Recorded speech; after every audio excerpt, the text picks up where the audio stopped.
I'm reading from the book, The Flat Earth as Key to Decrypt the Book of Enoch by Zen Garcia. Chapter 3, The Ancient Hebrew Calendar. I will in the following chapters relate how the flat earth as model for the world ties in with not only the book of the courses of the heavenly luminaries, but also with the ancient Hebrew calendar system. This study enables one to determine when new moon day occurs according to Enoch, which in turn assists one in making sense of God's calendar system. The determination of new moon is key for unlocking each of the lunar months of this calendar system, as the remaining days and weeks align to this one particular day and phase of the moon. This information will also demonstrate how many mainstream Christians are currently involved in a form of worship which, marrying paganism to traditional Hebrew faith, created a religious amalgamation called, quote, Christianity, which has many of them unwittingly involved in worship of pagan deities and holidays, which the Most High considers a form of idolatry. This deception has many regularly breaking these two commandments. Thou shalt have no other gods before me, and remember the Sabbath day to keep it holy. Exodus 20, verses 3 and 8. The Most High knew that the ancient calendar system which he had given to his people would both be altered and then lost, and that the adherence of the above two commandments would no longer be possible once this happened. He also foresaw how such an occurrence would enable Satan to further lead easily astray his people, involving them unknowingly in other forms of idolatry which could detrimentally affect their eternal inheritance. Knowing all these things, he would, at the end of days, lead the reemergence of truth in a way that would restore awareness of his calendar to those that sought understanding of it. And he shall speak great words against the Most High, and shall wear out the saints of the Most High, and think to change times and laws, and they shall be given into his hand until a time and times and the dividing of time. Daniel 7:25. And command thou the children of Israel that they observe the years according to this reckoning, 364 days, and these will constitute a complete year, and they will not disturb its time from its days and from its feasts, for everything will fall out in them according to their testimony, and they will not leave out any day, nor disturb any feast. But if they do neglect, and do not observe them according to his commandment, then they will disturb all their seasons, and the years will be dislodged from this order, and they will disturb the seasons, and the years will be dislodged, and they will neglect their ordinances.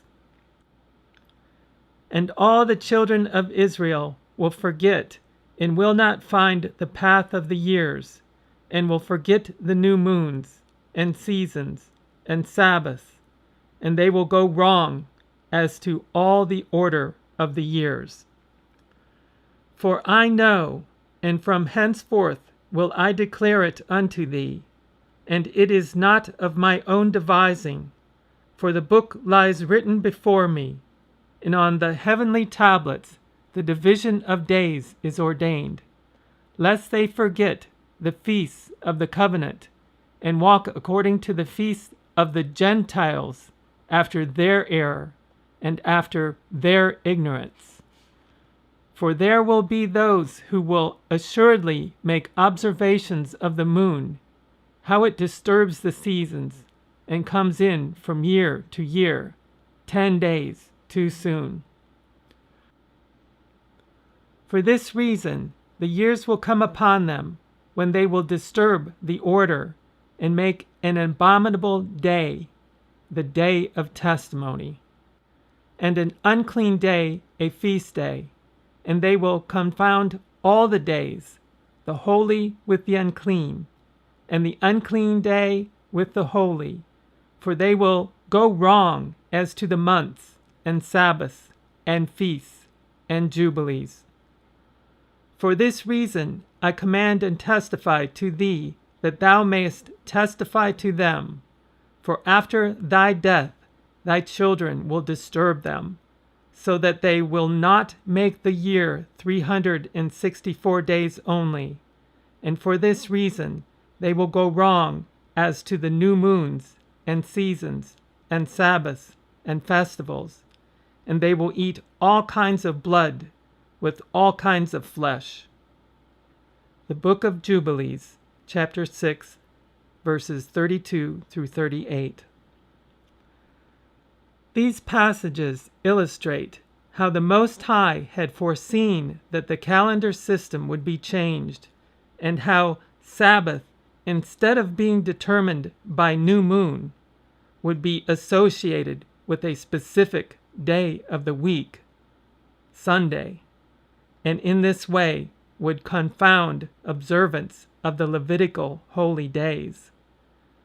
According to the Gregorian calendar, for modern Jews, Sabbath occurs every Friday at sunset to every Saturday sunset.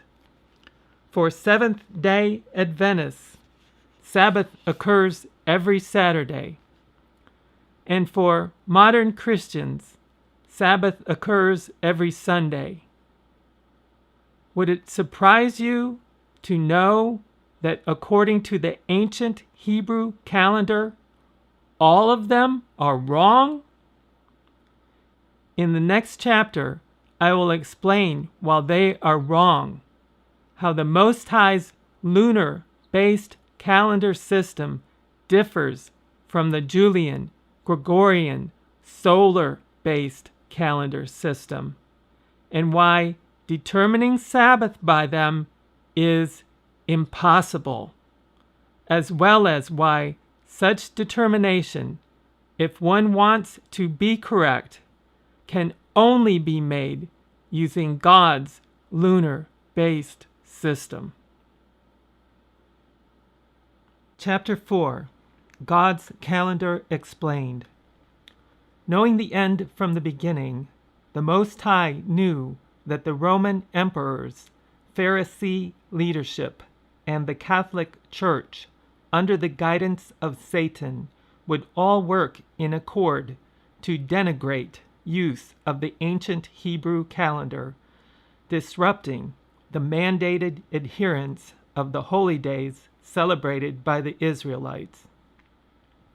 And because most do not understand the history connected to the implementation of the Julian and then later Gregorian solar-based calendar systems, or how Sabbath was affixed to a particular day of the week, few people truly understand how the observance of the Sabbath was compromised, or how this disrupted the timing of the Levitical feast days.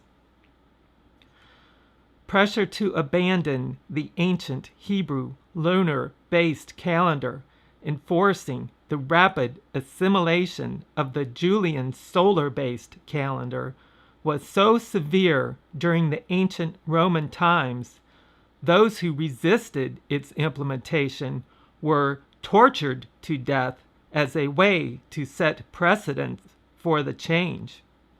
But even under the threat of such severe punishment looming over them, many refused to comply because the days of the week on the Julian calendar had been named after pagan deities, making their observation of it idolatrous. Many chose to suffer death rather than adhere. Eventually, though, the struggle against its forced implementation faded as its use spread wide with the extension of the Roman Empire. The most die-hard holdouts were slaughtered, the rest conceded, and by the 4th century AD, even the Jews accepted the observance of Sabbath to an affixed day of the week, forever confounding the regulation of time as relegated by the Most High's calendar system. The role Mithraism played in restructuring the Julian week is significant, for it was a strong competitor of early Christianity.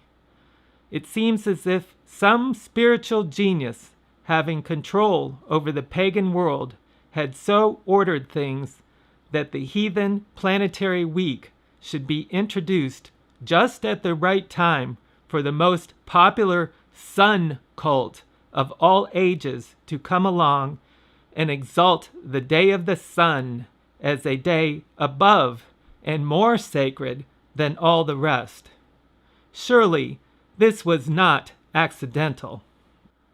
Under these two factors, the Julian week began a centuries-long evolutionary process that ended in the week as it is known today. The original 7-day planetary week is the third and final piece of the puzzle, proving that Saturday is not the scriptural Sabbath, nor Sunday, the first day of the Hebrew week. This transformation took several hundred years. Franz Cumont, widely considered to be a great authority on Mithraism, links the acceptance of the 7-day week by Europeans to the popularity of Mithraism in pagan Rome. It is not to be doubted that the diffusion of the Iranian Persian mysteries has had a considerable part in the general adoption by the pagans of the week with the Sunday as a holy day. The names which we employ for the other 6 days came into use at the same time that Mithraism won its followers in the provinces in the West, and one is not rash in establishing a relation of coincidence between its triumph and that concomitant phenomenon. In his book, Astrology and Religion Among the Greeks and Romans, Cumont further emphasizes the pagan origins and recent adoption of a 7-day week with its holy day being Sunday. The preeminence assigned to the day of the sun also certainly contributed to the general recognition of Sunday as a holiday. This is connected with a more important fact, namely the adoption of the week by all the European nations. Franz Cumont, Astrology and Religion Among the Greeks and Romans. The fact that Christians had accepted both the Julian calendar and the pagan planetary gods week for use reveals the beginnings of an amalgamation of Christianity with paganism. The pagan planetary gods week, like the Julian calendar that adopted it, is irreparably pagan. Historical facts reveal that neither the scriptural Hebrew Sabbath nor the scriptural first day can be found using the modern calendar. If it is important to worship on a specific day, then it is also important to know which calendar to use and when the change in calendation occurred. Christopher Tyerman, The Destruction of Sabbath. The confusion surrounding Sabbath was one of the reasons why the Essenes, writers and collectors of the Dead Sea Scrolls, separating themselves, compiled elaborate tables in effort to align both calendar systems together. As followers of Yahweh, they were trying to keep track of time according to the new solar-based system, so that as a community they could maintain adherence to the Levitical holy days. It is also postulated that the reason they held the Book of Enoch and the Book of Jubilees in high regard is because both of these texts had incorporated within them great elaboration on how God's calendar system works. This may also have contributed to why they were eradicated from the authorized canon by the forces put into place by Satan to prevent the continuation of such knowledge. I believe the Council of Nicaea was more about hiding the truth and keeping it from the masses than it was about preserving it for compilation and later dissemination. The belief that Saturday must be the Sabbath of the Bible because the Jews worship on that day is an assumption that all Christians have made. However, in light of the fact that the Jews themselves admit that their modern calendar is not the same as that used before the 4th century Common Era, Bible scholars and all who love the Sabbath would do well to re-examine this long-held belief.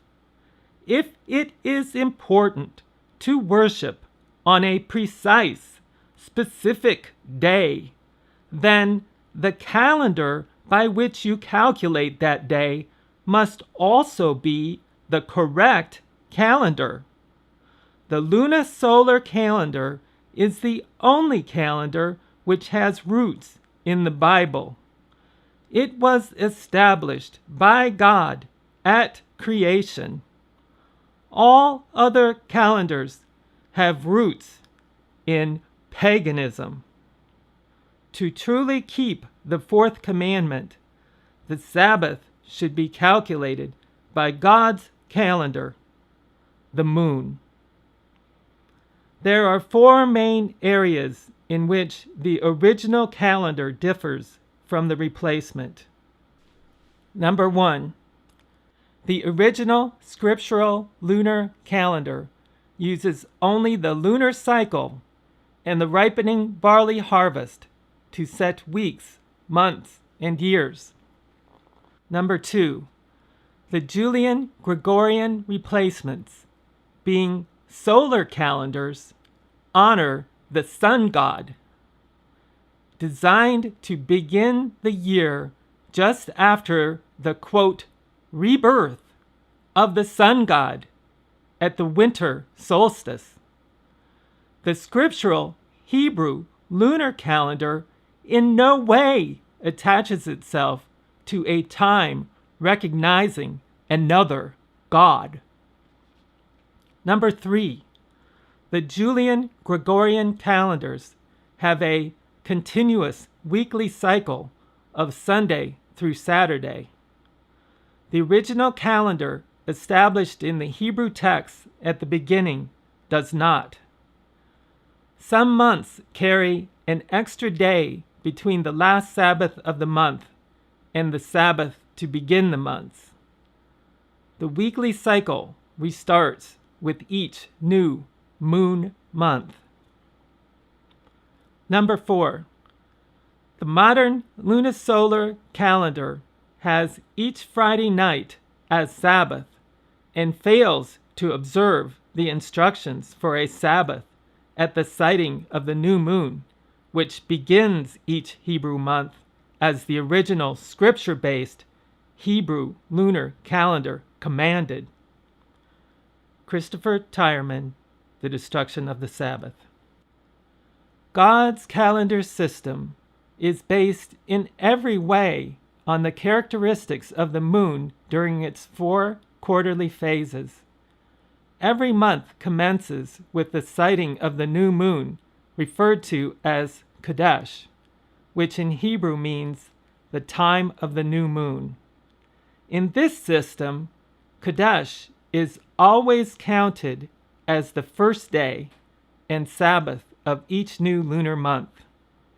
In ancient times, it was the duty of the high priest, along with 2 or 3 witnesses, to determine when this phase of the moon had occurred, since this determination set the fixed orientation of the following 4 Sabbath weeks.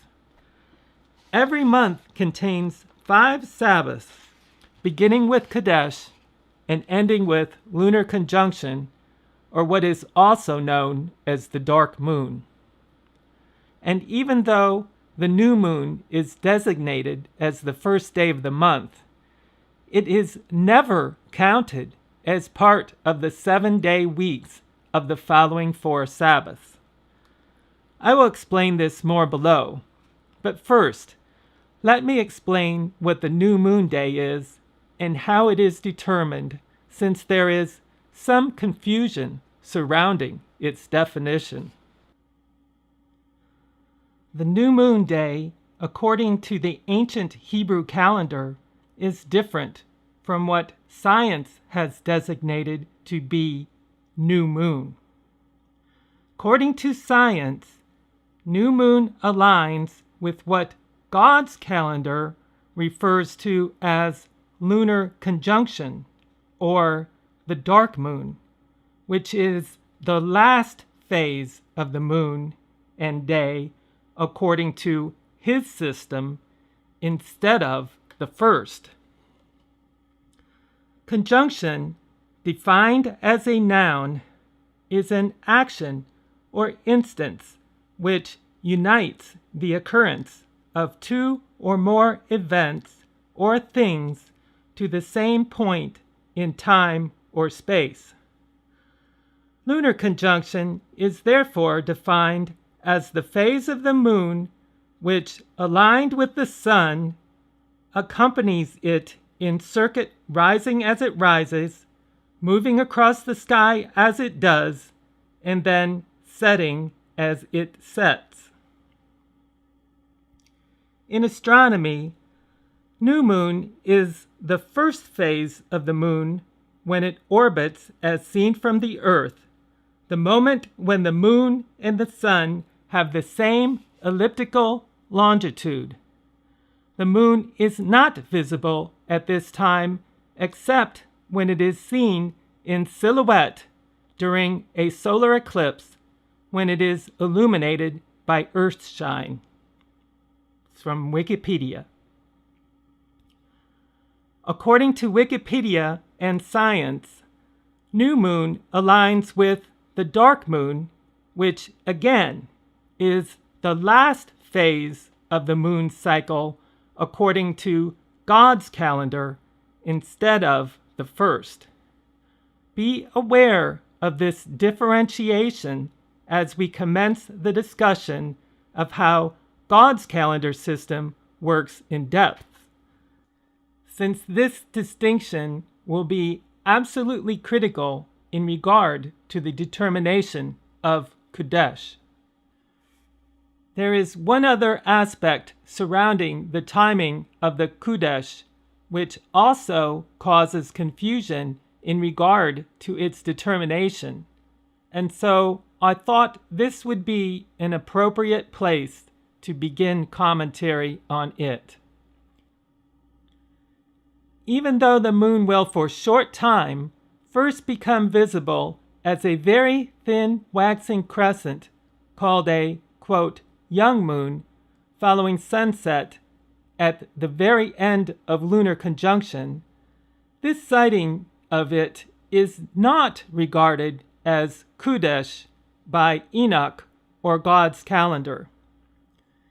Enoch specifies in 72 verse 9 and 77 verse 5 that what the Most High considers to be Kodesh is a waxing crescent, which, shining by at least a, quote, half of a seventh portion of light, is at least 0.071428571428714% full. This particular phase of the moon usually occurs and can be seen anywhere from 24 to 48 hours after lunar conjunction. On these days, it trails behind sunrise by 1 to several hours, and moving across the sky during the day becomes clearly visible in western skies when the sun sets and the sky darkens. In Israel, during ancient times, trained observers assigned task of watching for Kodesh would, upon witnessing it, go before the Sanhedrin council to declare its arrival before the high priest. The high priest would then authorize the announcement of it to the rest of the nation, whereby the shofar, a trumpet made out of ram's horn, was sounded throughout the land far and wide, informing the Hebrew people of the commencement of the festivities linked to the new moon Sabbath. Being a special day unto God, the Israelites always tithed more in a way donation to the temple during Kodesh than they did for any of the following 4 Sabbaths. And on your joyous occasions, your fixed festivals and new moon days, you shall sound the trumpets over your burnt offerings and your sacrifices of well-being. Numbers chapter 10, verse 10. There are 2 major differences between how God structured his lunar-based calendar system and that the Julian and Gregorian solar-based calendar systems is, number 1, in God's calendar system, Kodesh is excluded from the 7-day counts of the following 4 Sabbath weeks. And number 2, the months, because they are aligned to the 4 phases of the moon, are never longer than 30 days. The format for his calendar is laid out as follows. Workday Sabbath. New moon day, 1st. 6 workdays, dates 2nd through 7th. Sabbath, 8th. 6 workdays, dates 9th through 14th. Sabbath, 15th. 6 workdays, dates 16th through 21st. Sabbath, 22nd. 6 workdays, dates 23rd through 28th. Sabbath, 29th. Translation date, 30th, when needed. In modern calendar format, every Hebrew month appears thus. The 30th of the month, like the 1st of the month, was not part of the weekly cycle, simply a placeholder to await the adjustment of the lunar cycle. However, it was counted and did have a date, as an account must be made of all time. The original scriptural Hebrew lunar calendar has a periodically added month instead of just a leap day. A solar year of 365 days, 5 hours, 49 minutes, and 12 seconds is longer than a lunar year by 10 days, 21 hours, and 6.72 minutes. As this extra time accrues, every 2 to 3 years, a 13th month is required to be added to adjust the Hebrew calendar back to the seasons. The instructions are for determining whether an additional month was needed is simple. If the barley crop is ripe enough to harvest in the 11th month, then the 12th month was the end of the year. If the crops were not ready in the 12th month, then a 13th month was added as a, quote, leap month in that year. This adjusted the lunar calendar back in line with the solar year. Many seem to have trouble with the idea that the system could be that simple.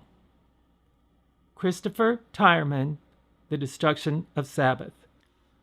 Another very interesting correlation between God's calendar and the moon is the way that the 5 monthly Sabbaths align to the cycle of its quarterly phases, adding to the measure of time, a visual component not present in the solar calendar systems.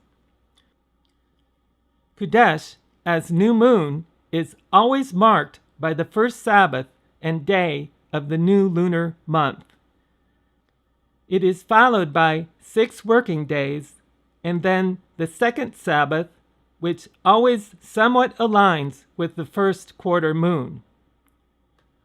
The second Sabbath is then followed by 6 more working days, leading up to the third Sabbath, which always somewhat aligns with the full moon, occurring 14 days after the first Sabbath. The third Sabbath is then followed by 6 more working days, leading up to the fourth Sabbath, which always somewhat aligns with the third quarter moon, occurring 21 days after the first Sabbath. The fourth Sabbath is then followed by 6 more working days, leading up to the fifth and final Sabbath, which always somewhat aligns with lunar conjunction as the last 29th or 30th day of the month, alternatively occurring either 28 or 29 days after the first Sabbath. Every month of this calendar system begins with a Sabbath and ends with a Sabbath, and correspondingly, all 5 Sabbaths together always fall upon similarly the 1st, 8th, 15th, 22nd, and 29th or 30th day, depending on lunar conjunction. This pattern repeats in exactly the same manner for every one of the 12 lunar months which comprise the year on God's calendar. When one studies the ancient calendar systems which were in use across the world, even in Rome, most of them had been predominantly aligned to the moon's cyclical phases and only deviated from such emphasis much later in history, being replaced by systems which revered the sun and were based upon its annual cycle. The one main difference differentiating the measure of time between the Most High's lunar-based calendar from that of the Julian, Gregorian, solar-based systems is the exclusion of Chodesh from the count of the other 7 days comprising the 4 weeks of the month. This exclusion is what makes determining when Sabbath occurs impossible on the newer Roman and papal systems, since all 7 days of every week of every month of these systems are all strung together in continuous fashion with no regard for the new moon Sabbath. Their months also vary in length without congruency, February being shorter, 28 days, and other months longer, 31 days. And because there is no order or pattern to the indeterminate lengths of each of the months of the solar calendar year, both new moon Sabbath and the weekly Sabbath can occur on any of the days of the week, depending upon how the months come together.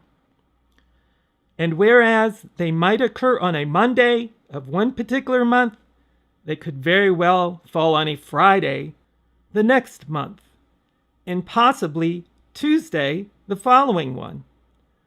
This is why mainstream Christianity's gathering for church service on Sunday as a way to honor Sabbath has but 1 in 7 chance of being right on any given month.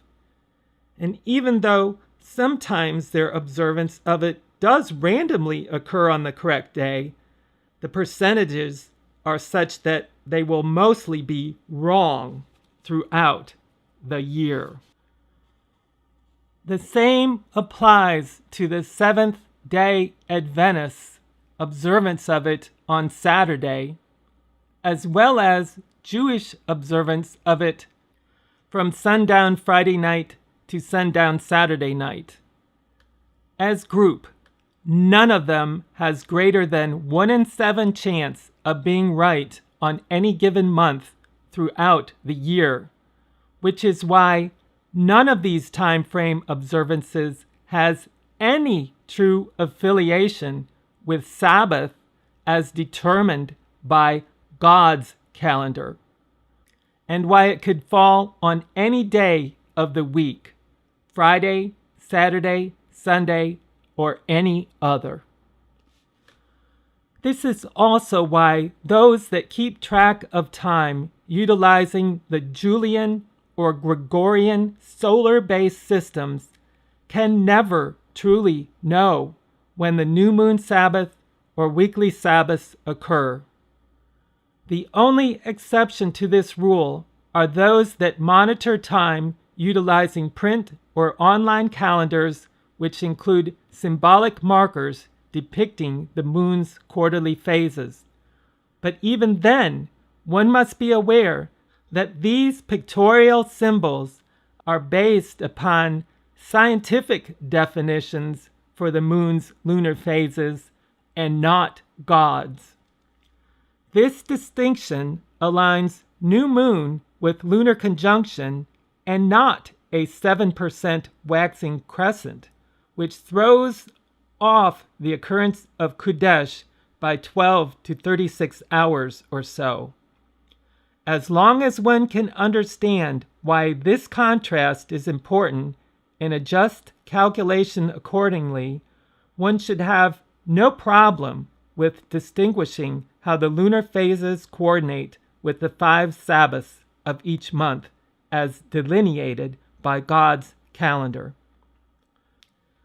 Most Torah-observant Jews, modern-day Christians, and even Seventh-day Adventists have little, if any, realization that there exists rampant confusion surrounding the observance of Sabbath, as most have never even heard about the ancient Hebraic calendar system, let alone understand how the intricacies of such system align to the determination of Sabbath.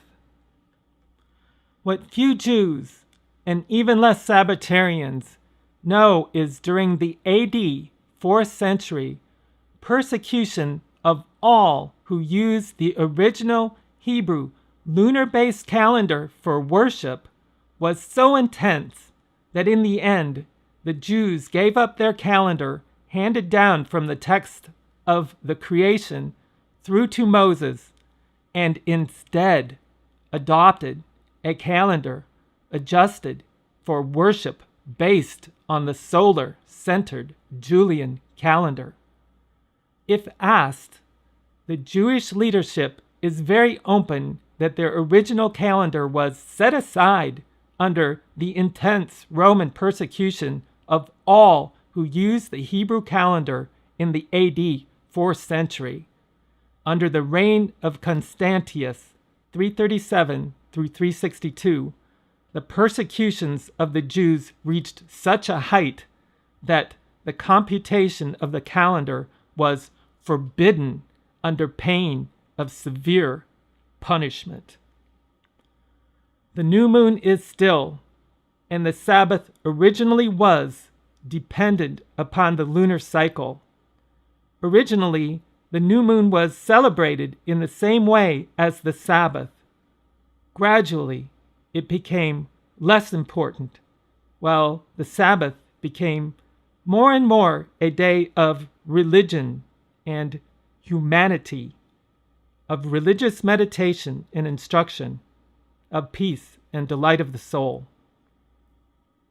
From Holidays, Universal Jewish Encyclopedia, page 410. With the development of the importance of the Sabbath as a day of consecration and the emphasis laid upon the significant number 7, the week became more and more divorced from its lunar connection. From Week, Universal Jewish Encyclopedia, Yitzhak Landman, editor, Volume 10, 1943 edition, page 482. It is easy to see how such a tradition could be used to justify changing the calendar due to the extreme persecution facing all who worshipped by the lunar-based Hebrew calendar. Using his authority as president of the Sanhedrin, it is assumed that Hillel too tied the annual feasts to the spring equinox. Next, he adjusted the weekly seventh-day Sabbath to the Julian seventh-day Saturday.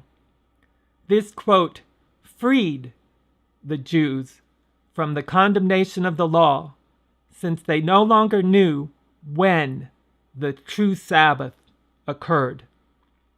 Thus, they justified their use of the pagan calendar.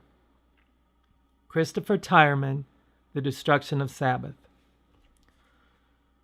True Sabbath is aligned to Kodesh and can only be determined by its occurrence.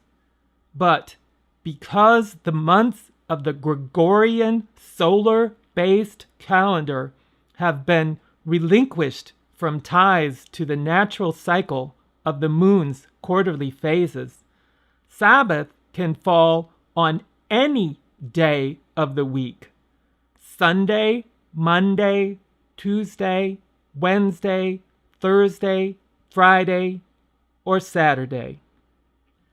And since most of the people alive today follow the Gregorian solar calendar, do not pay attention to the phases of the moon, and do not understand how God's calendar divides the lunar months of the year, they do not, as consequence, know when to celebrate Sabbath, since they never actually know when it occurs. In order to better enable you as reader capacity to grasp what I have been alluding to over the last few paragraphs, one can analyze the idiosyncrasies of this system to this calendar image. Study of it should enable one to gain greater insight into how the system works in relation to Kodesh. As a visual representation, it should better enable one to perceive the simplicity of God's calendar design. Because observance of God's lunar-based calendar was punishable by death, its replacement was assured by the widespread implementation of the Julian solar-based calendar, which accompanied the expansion of the Roman Empire in 46 BC. This brought forth another aspect of Satan's plan: the obscurity of the Most High's holy days and bewilderment of his people. For those who use the scriptural Hebrew calendar, calculation is very simple. The weekdays, the Sabbath, and new moon Sabbath of each lunar month always fall on the exact same dates of each Hebrew month. This explains why, whenever the date of a seventh-day Sabbath is given in the Hebrew scripture, it always falls on the 8th, 15th, 22nd, or 29th of the Hebrew month. The days of the week do not float through the monthly dates as they do now on the modern Gregorian calendar. After Hillel II, quote, fixed the calendar to fit into a Julian framework and moved the observance of the seventh-day Sabbath from the lunar week to the continuously cycling Julian week, difficulties arose. The new moon would cycle through the Julian days of the week, which caused the annual feast to fall on the wrong times of the month. As a result, rules of postponement were established, something that was unnecessary with the scriptural Hebrew calendar became necessary with the inefficient and ever-changing Julian solar calendar.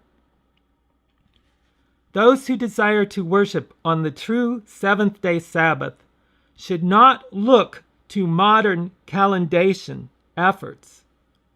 All who worship on Saturday because, quote, the Jews keep Saturday, are not following the scriptural Hebrew Sabbath, but the false Sabbath that Hillel II's corruption of the original calendation fashioned. This corruption of the correct day thus channeled the whole of the Jewish people into breaking one of the Hebrew Scripture's most important decrees and caused them to lose track of the new moon Sabbath of each month. From The Destruction of Sabbath. Even the Jews, which most believe are the current embodiment of God's chosen people Israel, do not follow the calendar which was passed down to them from and through the Old Testament patriarchs. Their deviation from the calendar of their Hebraic forefathers occurred in the 4th century AD as a result of the persecution levied against anyone attempting to adhere to the ancient Hebraic system.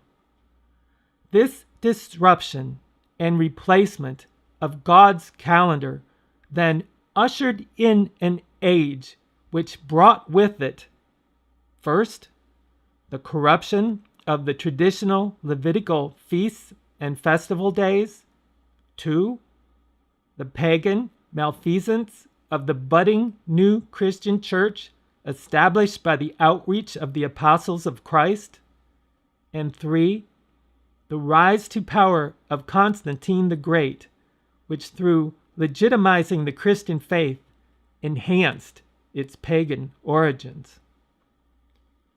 The son of Flavius Valerius Constantius, a Roman army officer, and his consort Helena. His father became Caesar, the deputy emperor in the West in 293 AD. Constantine was sent east, where he rose through the ranks to become a military tribune under the emperors Diocletian and Galerius. In 305, Constantius was raised to the rank of Augustus, senior Western emperor, and Constantine was recalled west to campaign under his father in Britannia. Acclaimed as emperor by the army at Eboracum, modern-day York, after his father's death in 306 AD, Constantine emerged victorious in a series of civil wars against the emperors Maxentius and Licinius to become sole ruler of both West and East by 324 AD, from Wikipedia. Considered to be the first Christian emperor, Constantine became the sole monarch of the Western Roman Empire following victory at the Battle of Milvian Bridge in 312 AD. Recounting the success of this campaign in journal, Constantine wrote that preceding this battle, while looking up at the sun, he saw the vision of a cross of light with words emblazoned in Greek, meaning, "In this sign conquer." Because of this, Constantine attributed his achievement to, quote, "the protection of the high God of the Christians."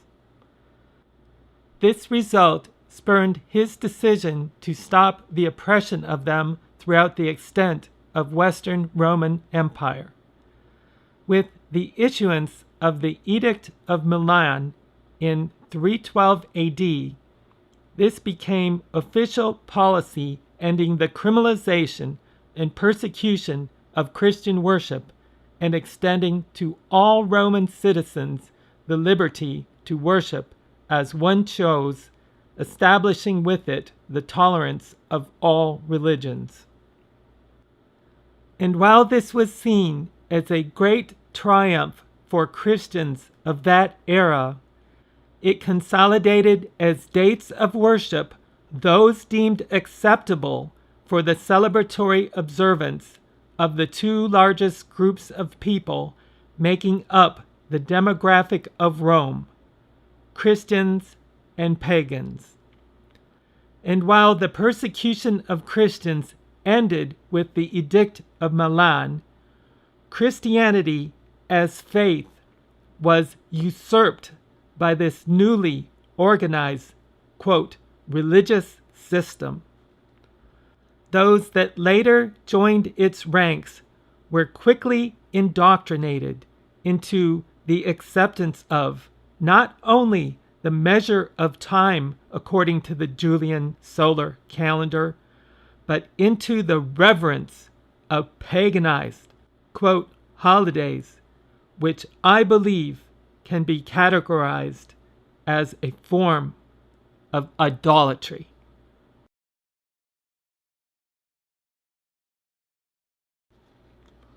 This ends the reading of chapters 3 and 4 from The Flat Earth as Key to Decrypt the Book of Enoch by Zen Garcia.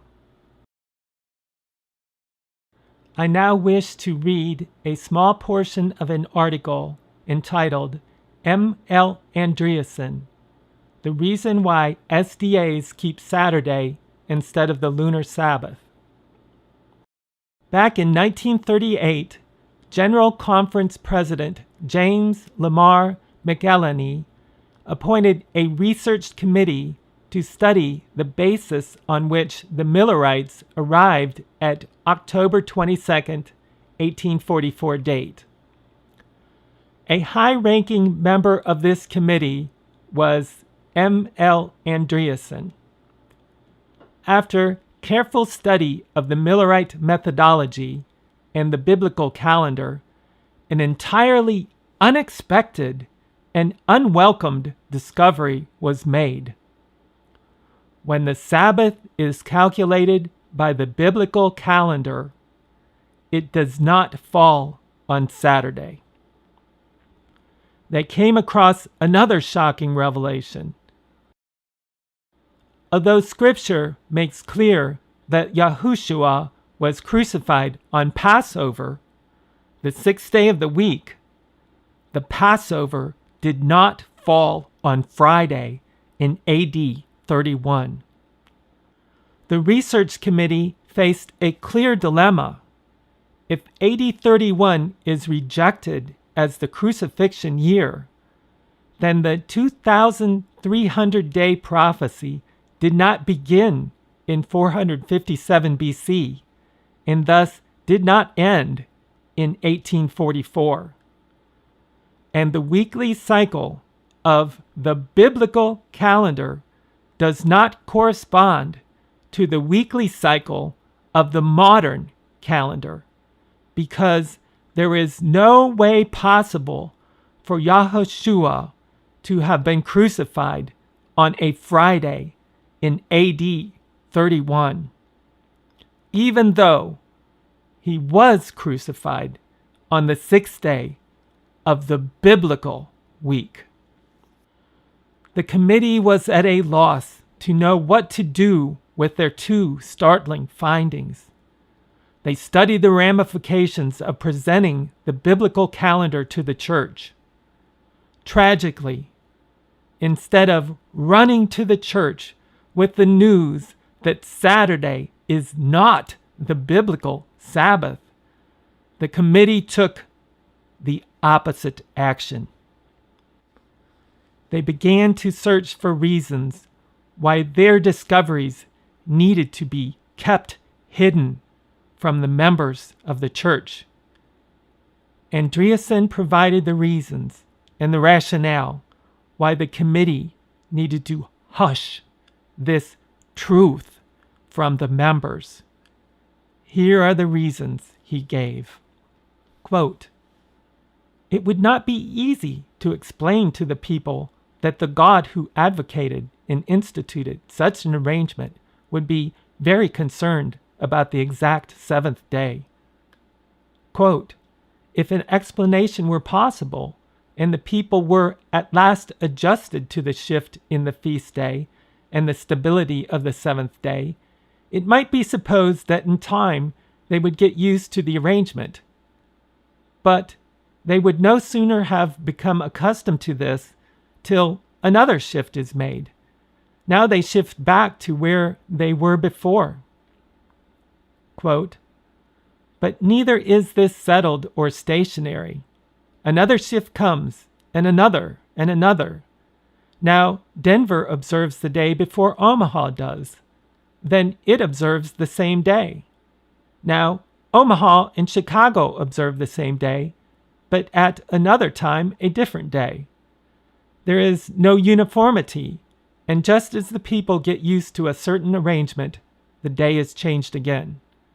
Such is more than the common people can understand. And if we go to the people now with such a proposition, we must expect that confusion will result. And our enemies will not be slow to point out the difficulties and ring the changes on them. Those quotes were from M.L. Andreasen, Undated Letter to Grace Amadon, Grace Amadon Collection, Box 2, Folder 4, Center. The abominable reasons and rationale that Andreasen provided the committee so they would not share with the church their findings resulted in the tragic outcome of the SDA Church continuing to keep Saturday as the Sabbath. Yahuwah tried to show this committee that there is a divine calendar by which the Sabbath and his feasts are to be determined, and that it was not acceptable to him that his people continue to keep the Sabbath by Rome's calendar. This divine light was hushed by the committee, and Andreasen provided the justification for hiding this precious light from the members of the SDA Church, and thus from the whole world.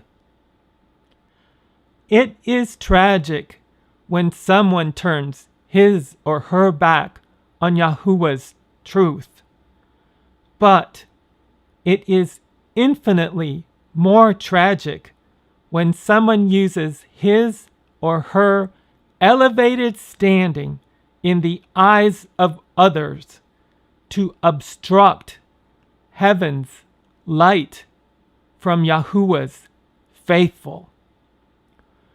We tremble for the fate of Andreasen and many other leaders within the SDA Church who have stood as a barrier between Yahuwah and his people.